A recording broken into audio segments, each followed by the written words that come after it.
Japan technology के मामले में हमेशा से ही दुनिया से कई कदम आगे रहा है। आज पूरी दुनिया जहां 2022 में जी रही है, वहीं जापान 2122 में जी रहा है। ऐसा हम हवा में नहीं कह रहे, बल्कि जापान के आविष्कार देखकर आपको खुद यकीन हो जाएगा, क्योंकि जो टेक्नोलॉजी आज जापान के लोग इस्तेमाल कर रहे हैं, भारत को उस लेवल तक पहुंचने में अभी लंबा वक्त लग सकता है। पहले कैस्टल पेयर से लेकर पहले लैपटॉप तक, और यहाँ तक कि रोजाना सोशल मीडिया पर इस्तेमाल किए जाने वाले इमोजीज का आविष्कार भी जापान में ही किया गया है। लेकिन इसके अलावा भी ऐसे कई आविष्कार हैं जो आपको सिर्फ जापान में ही देखने को मिलेंगे। जानने के लिए बने रहिए वीडियो के अंत तक। Number 1 is colour changing dresses. एक समस्या जो लगभग सभी लोगों के साथ देखने को मिलती है, और वो भी खास तौर पर महिलाओं के साथ, वो ये है कि जब भी कहीं बाहर जाना होता है तो उनके पास कपड़े नहीं होते।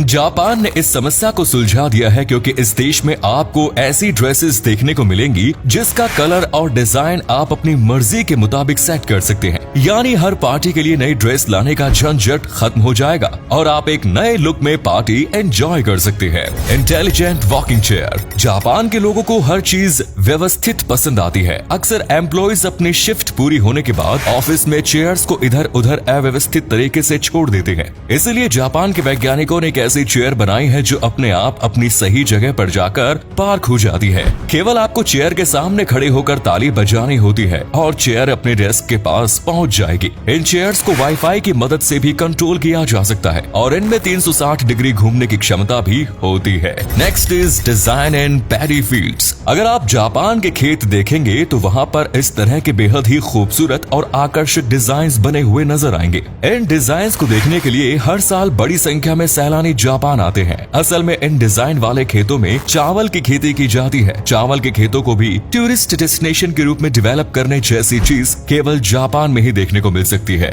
Next is underground farming. जमीन के नीचे खेती के बारे में आप और हम सोच भी नहीं सकते, क्योंकि बचपन से ही हमें बताया गया है कि खेती के लिए धूप और बारिश बहुत जरूरी है। लेकिन जापान एग्रीकल्चर के मामले में अभी कई कदम आगे है। जापान अंडरग्राउंड टनल्स में खेती कर रहा है। इतना ही नहीं, बिल्डिंग्स के अंदर भी जापान ने फल और सब्जियां उगानी शुरू कर दी है। कई दीवारों पर भी आपको पेड़ पौधे लगे हुए नजर आ जाएंगे, जिसे वर्टिकल फार्मिंग कहते हैं। Next is futuristic museum. आप जब भी किसी म्यूजियम में आज जाते होंगे तो वहां आपको इतिहास से जुड़ी चीजें ही देखने को मिलती होंगी। लेकिन जापान के म्यूजियम में आपको पास्ट की नहीं बल्कि फ्यूचर की चीजें देखने को मिलेंगी। आने वाले समय में दुनिया में क्या क्या आविष्कार हो सकते हैं, टेक्नोलॉजी के क्षेत्र में किस तरह की क्रांति आएगी, ये सब चीजें जापान के म्यूजियम्स में देखने को मिल जाएंगी। इन म्यूजियम्स में इस्तेमाल होने वाली तकनीक भी कमाल की है। हर उम्र के लोग इन म्यूजियम्स को काफी ज्यादा एंजॉय करते हैं। Next is digital girlfriend. Japan में सिंगल युवाओं की संख्या भी लाखों में है। ऐसे बहुत से युवा हैं जिन्होंने शादी ही नहीं की। इन लोगों की तन्हाई को कम करने के लिए साइंटिस्ट्स ने डिजिटल गर्लफ्रेंड बनाई है। ये गर्लफ्रेंड एक एनिमेटेड कैरेक्टर होती है जो आपको मोरल सपोर्ट देती है। इनके अंदर फीलिंग्स भी होती है।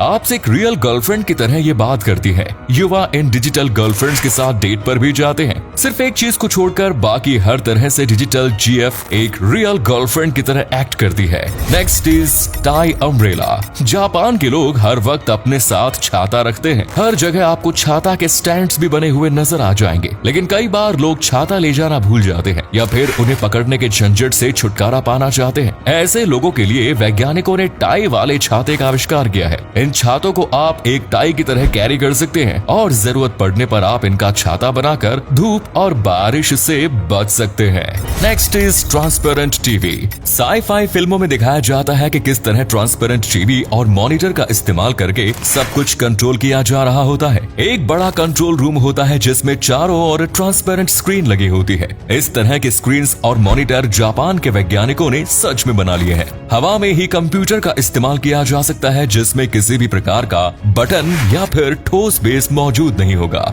Next is solar lighter. Japan के लोगों के बीच सिगरेट पीने की आदत काफी बुरी है, इसीलिए लोग अपने साथ हर वक्त लाइटर कैरी करते हैं। लेकिन लाइटर के साथ एक समस्या ये आती है कि इन्हें फ्लाइट या फिर ट्रेन में नहीं लेकर जाया जा सकता। अगर आप स्मोकिंग करते हैं तो कभी न कभी आपसे भी सिक्योरिटी ने लाइटर बाहर निकालने के लिए जरूर कहा होगा। वहीं जापान में लोग सोलर लाइटर का इस्तेमाल करने लगे हैं। ये एक छोटा सा लाइटर होता है जो धूप में रखने पर काम करता है। इन लाइटर्स में फ्यूल खत्म होने की भी समस्या नहीं होती, क्योंकि ये पूरी तरह रिन्यूएबल एनर्जी से ऑपरेट होता है। Next is capsule hotels. Japan में जगह की काफी कमी है और होटल्स का रेंट वहाँ पर बहुत ज्यादा है। इस समस्या को दूर करने के लिए जापान ने अपने यहाँ कैप्सूल होटल्स बनाए हैं। इन होटल्स में इतनी जगह होती है कि एक व्यक्ति आराम से सो सकता है। कैप्सूल के अंदर चार्जिंग पॉइंट और लाइट जैसी सुविधाएं भी होती है और साथ ही अटैच टॉयलेट बाथरूम भी इन होटल्स में होते हैं। रेलवे स्टेशंस और एयरपोर्ट्स के आसपास आसानी से इस तरह के होटल्स मिल जाएंगे। जिन लोगों को केवल रात में सोने के लिए होटल्स चाहिए होते हैं उनके लिए ये बिल्कुल परफेक्ट है।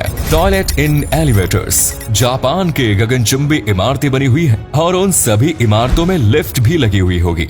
जाहिर सी बात है, लेकिन लिफ्ट के अंदर टॉयलेट सीट्स भी आपको लगी हुई नजर आ जाएंगे। ऐसा इसलिए यदि किसी प्रकार की इमरजेंसी में लिफ्ट बीच में अटक जाती है या पावर कट होता है और उसमें लोग फंस जाते हैं तो लिफ्ट में फंसे लोग टॉयलेट का इस्तेमाल कर सकते हैं। Next is high tech symmetries.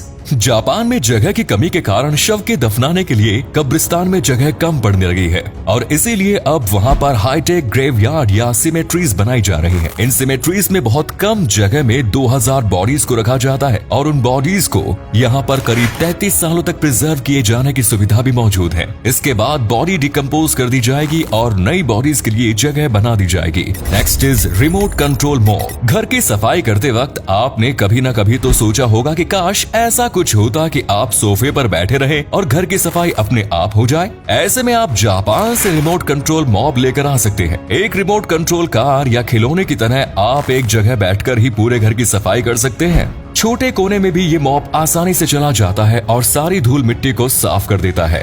Next is chopstick fan. कई बार खाना गर्म होता है तो उसे फूंक फूंक कर खाना पड़ता है। ऐसा ही जापान के लोगों के साथ भी होता है। जापान में नूडल्स काफी पसंद किए जाते हैं, लेकिन कई बार गर्म नूडल्स के कारण लोगों की जीभ जल जाया करती थी। इस परेशानी को दूर करने के लिए जापान के वैज्ञानिकों ने चॉपस्टिक में ही एक पंखा लगा दिया है। इससे जापान के लोगों को फूंक मारने का कष्ट नहीं करना पड़ेगा। बस चॉपस्टिक की मदद से नूडल्स उठाने हैं और चॉपस्टिक पर लगा फैन उन्हें ठंडा कर देगा, जिसे आप आराम से खा सकते हैं। तो दोस्तों, ये तो वो आविष्कार हुए जो सिर्फ जापान में ही देखने को मिलते हैं। इनके अलावा जापान ने कई ऐसे आविष्कार भी किए हैं जिनका इस्तेमाल भारत सहित पूरी दुनिया में किया जा रहा है। Tactile paving, 3D painting, selfie stick, emojis, bullet train, QR code और कार नेविगेशन जैसे तमाम आविष्कार जापान के ही देन है। तो उम्मीद है ये वीडियो पसंद आई होगी। जापान का कौन सा आविष्कार आपको सबसे ज्यादा मजेदार और यूजफुल लगा और आप जापान जाकर कौन सा डिवाइस खरीदना पसंद करेंगे, कमेंट्स में जरूर बताएं।